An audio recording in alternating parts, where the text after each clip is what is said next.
nakilala si Rambo, kinausap ko na nun si Nanay Nenet, handler ko sa Star Magic. Nasabi ko, parang masyado akong workaholic.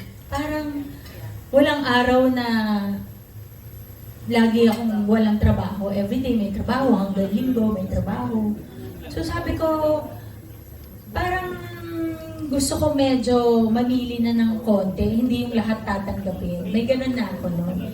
So bago pa dumating sa buhay ko si Rambo, medyo kalmado kahit papano na yung schedules ko. Tapos sa mga projects din, parang 15 years old ako, bawal ng love scene, yung gano'n. Kasi parang, ewan ko, alam mo yung feeling ko, naramdaman ko na parang, anytime soon, na ata ako, magkakaroon ako, mahanap ko na yung the one, magpapakasal na ako, tapos magkaka-baby na ako. Yung gano'n, yung parang, nagawa ko naman na siya before, parang, hindi ko na kailangan, parang, okay na ako na na-experience ko siyang makagawa ko ng mga ganong, mga pelikula, yun. So, yun lang. Yun. Ito, Maria, ako parang, Actually, kaya si Maria. Alam, nasa taas.